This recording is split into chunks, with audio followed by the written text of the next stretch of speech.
माई, हम लाख बार तो से कहनी की ट्विंकल हमरा से प्यार करेली और तौर दहेज में हमनी के राशन के दुकान भी मिल जाइत, हमनी के ब्याह करा देतू था।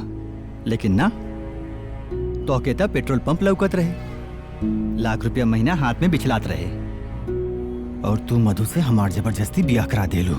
हाँ तो हमरा के काहे नॉलेज रहे बेटा कि हमरा साथे स्टैम्प होई? स्टैम्प ना मम्मी, स्कैम। हाँ वे, हम तो ये अंडरस्टैंड कर ले रहनी कि कारगिल के फौजियन पेट्रोल पंप मिलला, लेकिन हमरा का पता है कि हमारा गुआ लोचा में बात फंसाई और नून सेन के हमरा घरे का पतो बनाई।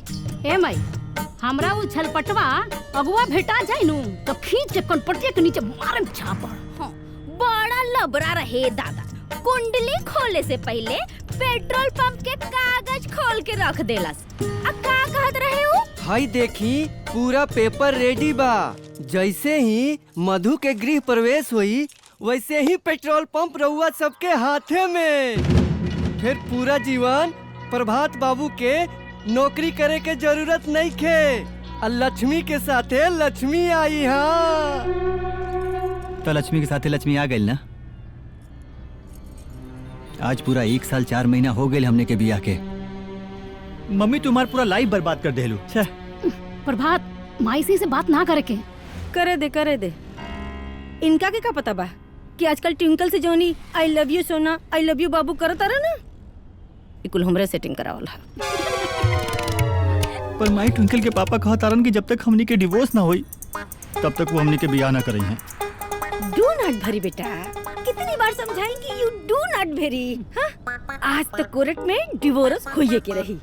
अरे माई, डिवोर्स ना डाइवोर्स। अरे फिर ओकरा बाद अपना सुपर बेटा का सुपर पतो लेके आई, बता देता नहीं। हाँ।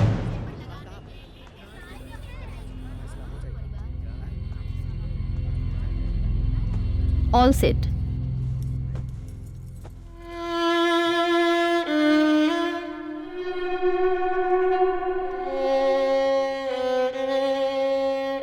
अदालत में आज की कार्रवाई शुरू की जाए। Thank you milord, your honour. जैसा कि मेरे मुवक्किल प्रभात और उनके परिवार वालों ने इसी अदालत में पिछली दफा बताया था कि मधु जी उनके परिवार के बहू बनने के काबिल ही नहीं है। ये बात उनके परिवार वालों ने भी स्वीकार की है। लेकिन ऑब्जेक्शन मिलॉर्ड, मधु की खामोशी को मेरे काबिल दोस्त ने कैसे कबूलनामा मान लिया? Objection overruled. You sit, you may proceed. Thank you milord, your honour. Case बिल्कुल साफ है। 6 महीने पहले मेरे मुवक्किल प्रभात और मधु जी ने डाइवोर्स फाइल किया था, जो 6 महीने की अवधि आज समाप्त होती है। तो मैं अदालत से दरख्वास्त करना चाहता हूं कि बिना अदालत का वक्त जाया किए मधु जी को ये हुक्म दे कि तलाकनामे पर हस्ताक्षर करें, जिससे हमारे मुवक्किल मनोरमा देवी अपने बेटे की दूसरी शादी कराकर बहु सुख का लाभ उठा सके। योर ऑनर, मैं अपने काबिल दोस्त से एक बात पूछना चाहता हूँ कि जब मधु एक अच्छी बहू के लायक थी ही नहीं तो इन लोगों ने शादी ही क्यों करवाई?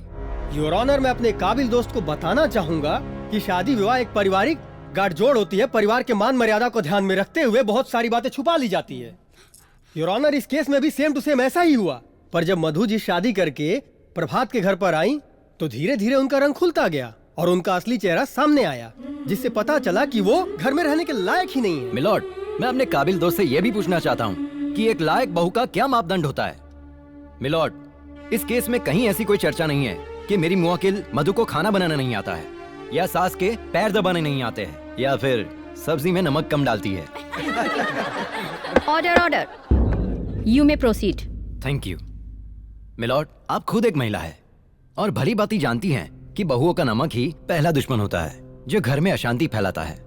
ये तलाक का एक ही कारण है, ये लोग दहेज के लालची है। ए वकील साहब, अरे रहुआ कितना झूठ बोलता नहीं महाराज। कौना चीज का कमी बा हमरा पास? घर दुआर खेत कियारी, अरे 5 लाख का ट्रैक्टर दुआरी पर हुमच के बनने बाड़ी और रहुआ कहता नहीं कि ऑर्डर ऑर्डर ऑर्डर। मनोरमा जी, ये कोर्ट है, आपका घर नहीं है। आपको जो भी बातें बोलनी है कटघरे में आके बोलिए। अरे माई, बैठ जाओ। ओके। मिलॉर्ड, मैं अपने मुवक्किल मधु जी को कटघरे में बुलाने की इजाजत चाहता हूँ। इजाजत है।